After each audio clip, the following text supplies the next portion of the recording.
Geologists call the area that roughly includes the Coachella and Imperial Valleys of Southern California and the western half of Mexicali Valley and the Colorado River Delta in Mexico the Salton Trough. This region of Southern California and western Mexico is an area of intense geological activity. The Salton Trough is a complex transition zone between the right lateral motion of the San Andreas Transform Fault System and the northwestward spreading ridge complex of the Gulf of California segment of the Eastern Pacific Rise.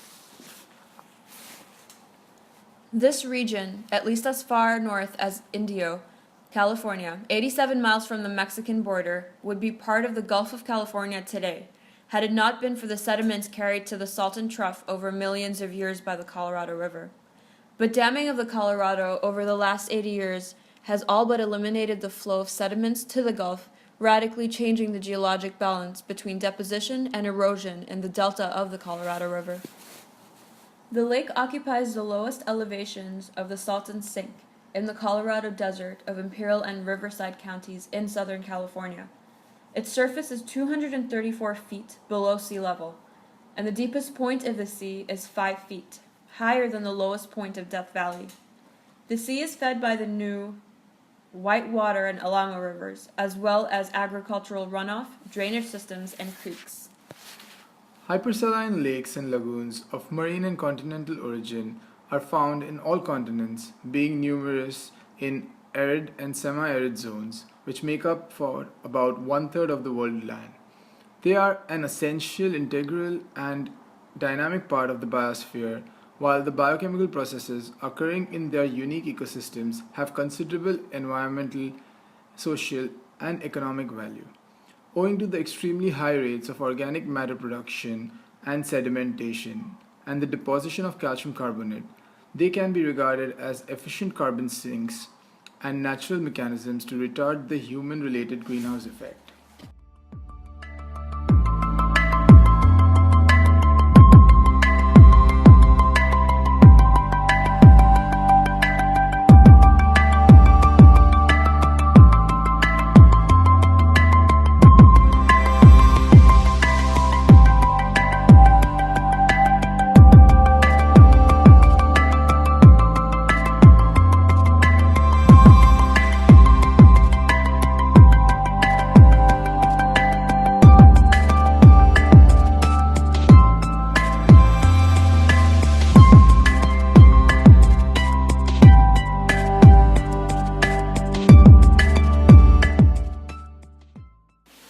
The climatic prerequisite of water body salination and hypersalinity incorporates several geophysical factors. The hydrophysical and hydrochemical structure of saline lake forms under region-specific climatic conditions and directly depends upon the lake-air interaction, that is, the fluxes of warm air and moisture, and also upon the water exchange with the sea or the river. In their turn, the fluxes of the water exchange are influenced by the regional hydrometeorological conditions. Human uses of the sea are varied. Archaeological evidence, including prehistoric fish traps, attests to Native American reliance on the prior lake, Coahuila, as a source of food resources. Historically, the sea was an important Southern California destination for water-based recreation, especially for boating and sport fishing opportunities.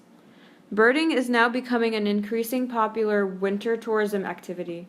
The Salton Sea State Recreation Area, the largest recreational access point at the sea, provides camping and day-use facilities. Unless actions are taken to address the sea's increasing salinity, the sea will become too saline to support its present fishery and associated avian population. Alternatives for maintaining the entire sea at near-present salinity levels were evaluated pursuant to the Federal Salton Sea Reclamation Act of 1998. None of these alternatives were implemented because of their high costs and institutional and environmental difficulties. Subsequently, concepts were proposed that would maintain only a portion of the present sea at present salinity levels, potentially reducing the scope and cost of restoration to a more manageable level. God, they're everywhere! Wait, why again? Do we know why? A lot of salt and... The salt is too much in the sea, and the water level reduced, so they all just came on the shore. Are you recording? Yeah. Oops.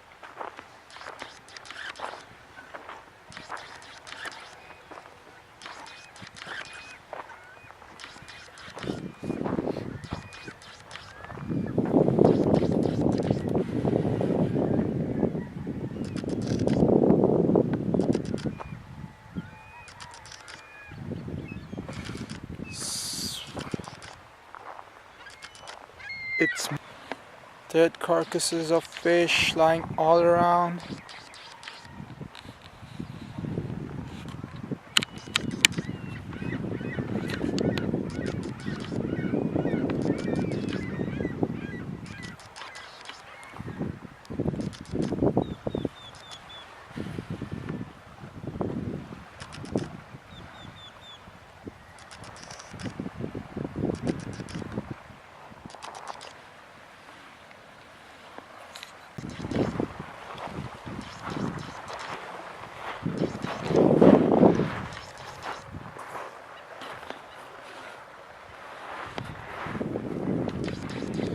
There are these salt mounds which are pretty much made up of this material. It's shells.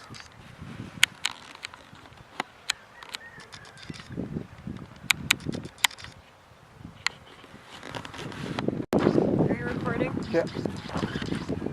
I found some really cool. I don't even know what to call them. They're like broken pieces of really old technology. Are you still recording? Yeah. You're a little what? I'm a little curious about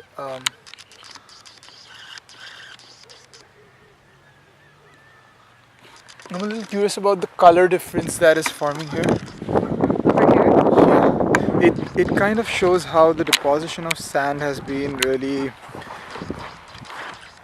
it's really been spread across time, and you can pretty much date the sand and the reduction in the sea level based on lake water level based on different colors. Like I guess the ones which is a little closer, the darker ones, they seem just more wet. And if you see this also, like the texture itself, these guys are much more finer in terms of texture. But even if you compare the texture of like These, sure. exactly, and if you compare this to that, even Yeah. that's a huge difference. It's almost like But there's no transition between here, uh-huh. between this area and like this patch. It's like this white patch just kind of exists on its own somehow. But even the shell here, so like they're more like scales more than shells. Like skeleton, like leftover Yeah. skeletal. But there are though, look. Yeah. Right here.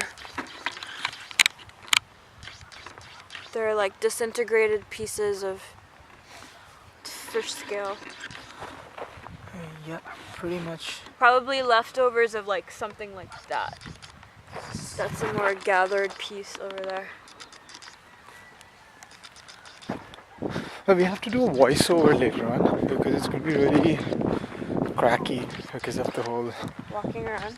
I think we should have one raw version There should be. where we're not trying. We're just kind of being ourselves. No, that's why I'm just constantly recording whatever we're talking, and then we can edit it Are you out. still recording? Yeah.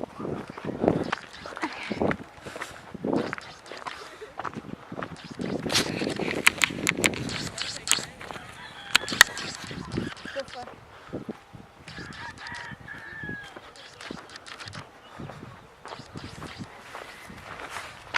Oh, that's a television. Where? There? No, not that. Oh, but that too.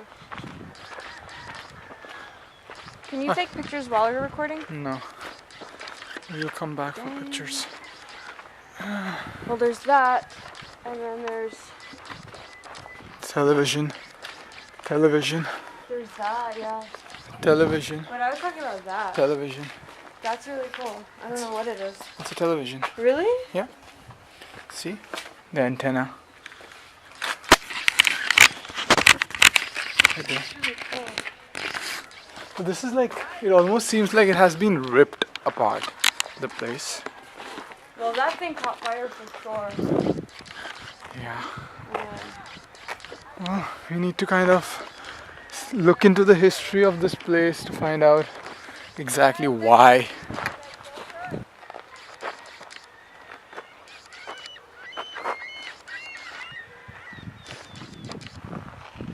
Yeah, this rubber band suddenly makes it move too much. And suddenly it stops.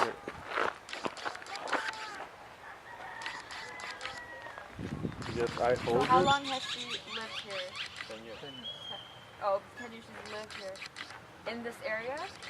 So, son los 10 años aquí en Sí, esta área. sí, Yeah. sí, aquí en esta misma área. And then, what are the activities that happen around here? ¿Y qué actividades ustedes que suceden alrededor de esta área? Fuera de vivienda, residencia. Muy tranquilo. Ujú, sí, se vive muy tranquilo aquí. Well, we see a lot of those beach spots things. So is it like native to this or is it just stored here? Los espacios que se ven como para como actividades de playa y eso siempre han estado aquí y se usan o es cuestión del pasado. No, yo, eso ya pasó. No, yo cuando vine ya no había. Since she arrived here, there was nothing about beach activities. So in the 10 years, has there been like a change in the residents? En los 10 años, ¿se ha visto que haya habido un cambio en los residentes, No, nuevos residentes? no, pues se van como los gabachos que ya están mayores, se mueren, pero venden, puros hispanos estamos aquí ya. Antes había muchos gabachos, ahora ya no. Y ahora puros hispanos. This is most of the houses that like the old people when they pass away or they get retired to another place, they just sell it and now it's mostly Hispanic community. It is. Mostly. Ask what kind of employment opportunities are here? Like, what is he doing? Welcome to Salton Sea, the place that's supposed to die every year. I've been coming here since about 13 years old. I'm 61 now, so every year we have this die-off of tilapia. It's about 40,000 tons of dead fish a year. And actually the tilapia were brought here to clean the canals because they're vegetarian type fish. And they got into the Salton Sea and they said they'd never live. Well, guess what? They lived. And they also brought Corbina from Germany in there, and they adapted really well. But if you know, every year they say, oh, Salton Sea is going to go away because it was man-made. But as the ground got softer, they have like 3 natural springs that keep feeding it fresh water, so it balances itself out. And but as long as I can remember, they just keep saying, no, Salton Sea is going to go away and die. But the worst place is Red Bluff, down in the corner. That's where all the die-off goes. It is just absolutely atrocious smelling, and there's dead fish. Actually, the road that goes to the marina, first time I drove down it, I stopped and I looked, and I thought I was driving on a bunch of rocks. It was a bunch of dead fish on the road. There was so much. But it's just absolutely just horrible down there. And also we have the All-American Canal that comes from Mexico. It's the only upriver canal. And if you film that, you'll see all the trash from Mexico coming into Salton Sea, and it all ends up in Red Bluff. And it's, you'll see diapers, strollers, just gross. So Red Bluff is a particular part of Yeah, it's actually the very corner southeast. Okay. But it's like a stagnant area, so everything accumulates there, and it's just absolutely just gross.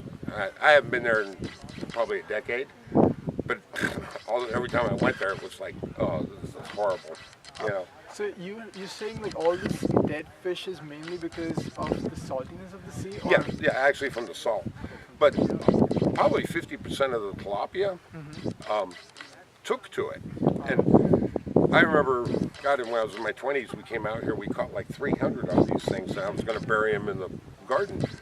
And we cooked some, barbecued them, and they taste somewhere between lobster and crab. And so they never got buried, they got all ate. Okay? But it was kind of funny because the rope that held the anchor to the boat, we ran out of stringers, so we started sliding them on the anchor, and there was like 4 of us holding like 300 of these things we caught in like 4 hours. Wow. And they're actually really good to eat. And but they're like a vegetarian fish, so that's basically why they never survive. But forever they say, well, Salton Sea's getting too much salt, and every time they say that, it's like the natural springs underneath just start filling it up with fresh water, and it balances it out. Is there a particular season or something where the death of fish is Right now, Right now? that's probably the worst. From now to probably June is when they die off. But then the springs will start filling up and it starts balancing it out. But the higher the salt content goes, the more dead fish you get. But a certain time of year that it just doesn't, fill up. And that's when everybody says, oh, it's going to, Salton Sea's going to, vanish. And, Oh, so the water level actually rises up oh, yes. a lot? Oh, yeah. Oh, okay. Yeah. And, even with the drought, if you come back out here in like 3-4 months when it gets hot, it just seems to open up the ground and it starts filling up again. Because it's fed with canals, but it's also fed with, Originally when it was man-made, it was, fed with canals. It just happened to be that they didn't know when the ground got soft that these natural springs would appear. So, but it's the weirdest. Underneath the water, you can walk out and get that high and walk out another 12 feet, and it's only that deep. It goes like this. So when I was a kid, you just go out there and fish. You'd go out there and you'd be standing 100 yards in there, it's only up to your knees, right? And but it's just been here forever. It's going to be here forever. I don't know why anybody would want to live here. Yeah, actually, that was something nice place to be buried, but I don't think I'd want to live here. And in summer, it's just absolutely terrible. But yeah, really, go down and check out the All-American Canal. If it was like it was a decade ago, I never seen so much trash coming in here ever, and it all circulates right into that corner, what they call Red Bluff. What about all the abandoned shacks that are on the Actually, border the shacks. Back in the 50s, if you were going to homestead a piece of property, you had to build a 10 by 10 foot shack on it, and then you put claim to the government and homestead a certain amount of acreage. That's why you see all these abandoned shacks. People were, I'm going to homestead this 10 acres, and they'd build a shack out here, thinking that 50 years from now, people will sell it. They probably wasted their money, okay? Because and you'll see them all over the place. Yeah. Be real careful when you go in there because you'll probably find snakes and things. When we were kids, we went in one and we flipped some mattresses over and there were a bunch of rattlesnakes in there. It's a good home for them. Not really for human people. So, actually we saw a lot of off-road things. Yeah, this weekend we have what they call TDS. It's probably one of the biggest four-wheel drive events ever. And if you go down to just a few miles up that way and go in, you'll see 10,000 four-wheel drives. And it's a sight like you wouldn't believe it. They map out courses and stuff, and some real pretty treacherous stuff, and they'll give you like green arrow uphill or red arrow uphill or 3 red arrows. It's highly dangerous for real skilled people. And it's actually fun to go watch, man and his machines trying to get over obstacles and things. And it's a lot of fun. But this is a big weekend. So, when you leave, don't speed because there's more cops out here today than ever. Okay? I've seen a dozen of them coming in So today. you would say all the people that are here right now is only for that event. Usually it's really deserted. Yeah. Okay. Like our group here, we come out here to camp and go shooting, shoot up against the sand hill down there. And you'll find functions, and then you have Ocotillo Wells, which is over there, which is a big off-road place where people will camp, and they have a bunch of trails and obstacles and stuff like that. But Terra del Sol, I've been going to it for 40 years. It's one of the biggest events in California. Do people still do fishing a lot on the Salton Sea or not? Me? In general, people. I used to go fish all the time. Well, we didn't see anyone out there. Is it not Well, common? most people will be up at the top because that's where the fresh water comes in, and you know, some of the fish you catch down here, they get weathered so bad, you pull them up and they go, that means they're alive. They look like the ones on. Actually, if you go up there and catch the tilapia, they're beautiful. They're black when they got red lips and red dorsal fins. They're actually very pretty. 3 minutes out on the water, and they look like the ones on the shore. Oh my god. You know, so when you catch them down here by Red Bluff, you know, if they make it this far, they're okay. You know, but you'll find more people fishing up there because they're much fresher, you know, fish coming in from the canals. But it's amazing how when they transplanted that fish, how many of them in a short period of time. You know, there's hundreds and thousands of them. They just multiplied. And they, you know, up there you catch them, they're 3 or 4 pounds. They're pretty good size. But they planted those. They planted another one called Sargon. And back in the 60s and 70s, you catch a lot of them. I haven't seen one in 20 years. So I think they became extinct. They couldn't take the salt content. And there's another one called a croaker. And it'll live on land. I don't care. You can't kill that thing. But they're not any good to eat. Okay. But those, the other one, first one I said, another tilapia, but one from Germany. They've caught 50 pounders out there. You know, it's big fish. You know, it's like hooking the bottom of the ground. But the place has got a lot of history if you drive around different spots.